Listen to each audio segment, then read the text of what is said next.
Welcome back to my writing channel. My name is Josie, and we are going to be mimicking another famous author writing routine. And since I want to get a ton of work done in my thriller novel, I figured who best to copy than a thriller author who has managed to publish a book every year, every other year for quite a while now. So we are going to be following a normal writing day for Riley Sager. Recently, I read his novel, The House Across the Lake, mostly as inspiration as well for my own story, but he's also written a lot of other books that are extremely popular. The only one left, Home Before Dark, Lock Every Door. But the book that kind of kick-started his career was a novel called Final Girls, but it wasn't the first book he ever published because he actually wrote earlier on under a different name, his real name, and now he uses a pseudonym. But he just stuck with it. He kept publishing, he kept writing until he got to this level. And I give him bonus points because he keeps a pretty normal schedule. So we will start tomorrow morning at 8 a.m. So my agent laid it out for me. She's like, okay, so you've had these books under your real name. They didn't sell. If we send Final Girls to editors with your real name on it, first thing they'll do is go to your sales record. And based on that, they will give you a shitty deal with a shitty cover and shitty publicity. My agent said, think of like an old family name. Just gave her like, well, my maternal grandmother's maiden name is Sager, R.L., Riley Sager. That's got a certain ring to it. So far, I'm really enjoying this writing routine because I got to sleep in until 8 a.m., at which point he usually makes a coffee. I think he's really into coffee. I don't drink coffee, so instead I made Earl Grey tea, which is my favorite, and I'll be drinking that throughout the day when he drinks coffee. And then he has breakfast, and then the first thing he does is go exercise because he's talked about how important it is to keep your body moving and how hard it can be while you're writing to get exercise in. So that is a plan. I'm going to the gym now. Jonah's driving. Hello, Jonah. That workout kicked my butt a little bit, but now I am home, I am showered and ready to do the next thing on his list. So he doesn't actually write in the morning, he waits till afternoon. So from now until lunch, and his lunch is at 1 p.m., so I have about an hour and a half, 2 hours. He uses that time to catch up on correspondence or do non writing work essential to his job. So, as a published author, he could be doing things like reviewing a book cover, a Zoom call with school groups, that sort of a thing. But since I am not a published author and I don't have those things to do, I do have something else I can do instead that is writing related, but not actually writing. So I'm currently querying a Mountaineer Revenge thriller book, and I'm planning to participate in a couple of days actually, in something called Quest Pit, which is like an online pitching event I'm doing it on Blue Sky. So there are some pitch materials that I need to finalize and get ready for that. So I think I'm going to work on that, maybe even send out a few query letters as my admin, non-writing related work. Stephen King read Final Girls 6 months before it came out and tweet to his million plus followers that it was good. He called it the first great thriller of 2017. That tweet changed my life completely. A couple weeks later, it was in Entertainment Weekly. Riley Sager's talked about trying to maintain those healthy habits, not only by exercising, but as well having a healthy lunch. So he talked about making a smoothie with kale and other things. It just didn't feel good for today. I'm really hungry from the gym. We were lifting pretty heavy, so I made a sandwich with a bunch of veggies, and cheese. So it's technically healthy, but I didn't have any cold cuts, so I decided to make a protein shake so I can have some protein since I don't have any meat in my sandwich. So hopefully this will get me fueled and ready to do some writing. You might be able to hear in the background, but I'm boiling some water for more tea because that's his version of coffee. And then we're going to get to writing. And I really like his approach. It doesn't feel super strict. I mean, he describes it as a vicious circle of words, procrastination, more words, laundry, more procrastination, still more words. So we are just going to be writing all afternoon, taking little breaks here and there. I think mid-afternoon, so around 3:30, he gives himself a social media break. So we'll do that at some point. But I also have a load of laundry I can start. I actually saved it knowing I was going to do it in this video because he mentioned it. Otherwise, I'm feeling pretty excited to finally get to writing. And it's kind of interesting waiting so late in the day to actually get to it. Like it feels like a very kind of slow morning, but I kind of get it because for me at least, I feel like I can get my best writing two different ways. Either I have to do it right away in the morning before I do anything else, just focus in, lock in for a couple of hours, or I have to wait till the end of the day till I've like got everything else I want to get done. So then there's nothing else cluttering my brain and I can just focus. So I'm assuming that's part of why he does all this stuff first and then moves the writing till after. What do you want to get out of this? Do you want to be a full-time author? Or this is just, sort of like a hobby for you? And so if you do want to become, a best-selling full-time author, you will need to be more mainstream about things. How far can I push them, out of their comfort zone without alienating them with every book? There are discussions with my editor and my agent, like, okay, do you think we can do this? And my readers will go along with it. It is now time for the 3:30 p.m. social media break. So Riley Sager enjoys social media because it allows him to interact with readers from all over the world, but he also tries not to let it become too much of a distraction. So I'm going to give myself a similar break, but since I don't have any fans to interact with, and I doubt he means by this that he's doom scrolling, I'm going to stay off of social media and maybe just read. Just give myself, my brain, a little bit of a break before I dive back in. So I will admit this first writing session did not go super great. Like I did a decent amount. I finished the chapter I was working on, but I was just getting like really distracted.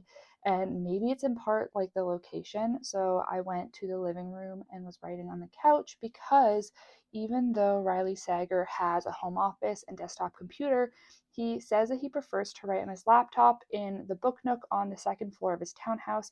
He's got a sofa, an easy chair, and 4 shelves stuffed with books. So it's perfect to get him in the writing mood. But the living room was just like not working for me today. I was just getting distracted by things happening outside the window, people passing through. And so I think I'm going to find a different cozy location where I feel like I can focus a lot better for our second afternoon writing session that'll take us until dinner. I also wonder if like giving into the procrastination a little bit because I saw that he did it, I was like, I can do it too, has not exactly helped, like stopping to go do laundry, stopping to make more tea, because he is a frequent coffee drinker during his writing sessions.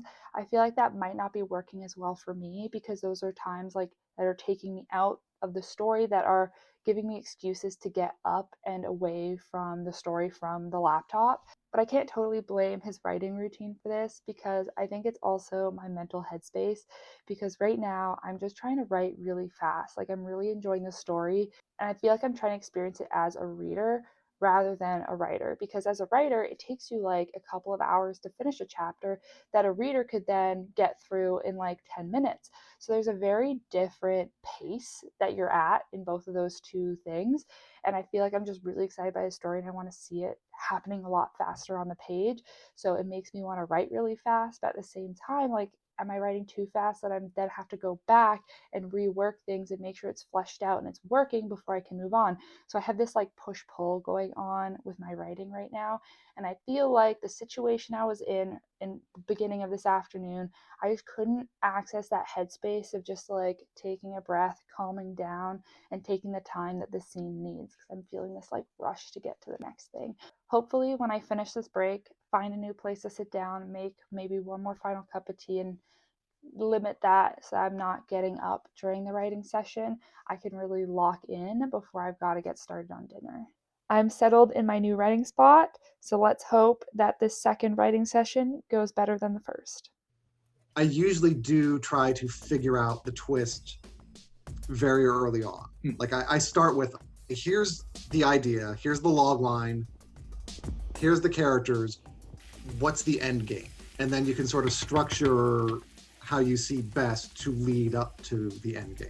The writing went definitely a lot better in that second session just because I wasn't getting up and I didn't have that interruption, which is awesome. And then I try not to be too lazy with dinner because Riley Sager has mentioned enjoying cooking, liking cooking, being good at it.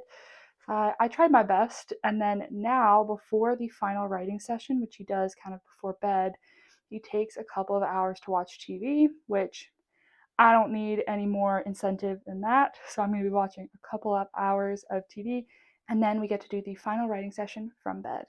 I'm currently sitting in bed in my PJs. I brushed my teeth, and there is nothing left to do but finish out this writing routine by writing from 9:30 p.m. till about midnight.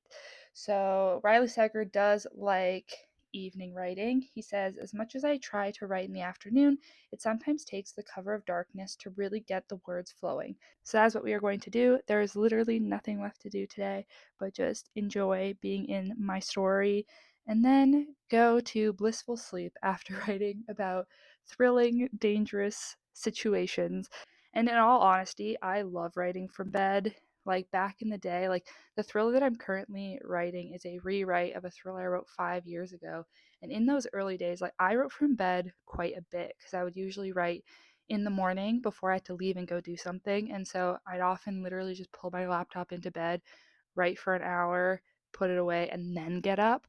Or, yeah, I'd write in bed at night. It's just like a cozy place, and I really like it. And I still do it every now and again, but I don't include it in a lot of my videos just because it feels a little strange to have a video of me in bed. But we're doing an exception for tonight since we literally are supposed to because Riley Sager told me to. Well, he didn't tell me to, but I'm telling myself to. I'm not going to make any more tea. I don't know if Riley Sager continues to drink coffee into the night, but I do have a full water bottle because I think I'm coming down with a bit of a cold, so I think fluids will help me as I'm writing. The king of imposter syndrome. That's why like reading bad reviews doesn't really affect me all that much because I've said much worse stuff about myself. Part of my process and makes my books better because I am so hard on myself that I don't settle for maybe like the first idea.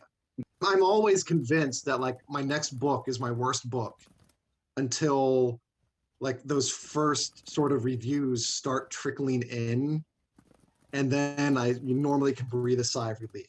Okay, what are my final thoughts of Riley Sager's writing routine? Well, the first and foremost, I do really appreciate how much time and energy he spends on thinking about and considering his own health, because writing can be really sedentary. It can be very bad on your body if you're not actively trying to move and things like that. So the fact that he really tries to incorporate exercise as well as eating healthy throughout the day is really nice. But I just didn't quite click with it because the idea that you're giving yourself all of the afternoon and all of your evening to writing, and yes, you give yourself a couple of hours for TV or whatever, but you're giving yourself such big chunks that I feel like I struggle to make that time efficient because the amount of time I can write for like 4 hours, let's say inefficiently, I can write that much in an hour if I'm really focused. And so I think by allowing myself kind of like that unfocused time where he's getting up and doing stuff and remaking his drink and things like that, that just doesn't work for me in the same way. Like I need more specific time frames around it all because at the end of the day, the fact that he's writing from like 1:30 p.m. to 6 and then from 9:30 to midnight, that's a ton of hours. And he's not writing like this every single day. Like I think it's reserved for 3 or 4 days of the week, but that just feels like these huge aimless blocks of time. But I'm happy it works for him. I'm happy he's able to write all those books because then I get to read them. But I'm definitely taking away the healthy habits from this writing routine. Thank you for making it to the end of this video. I'd love to hear your thoughts about his writing routine, and I'll catch you in the next vlog.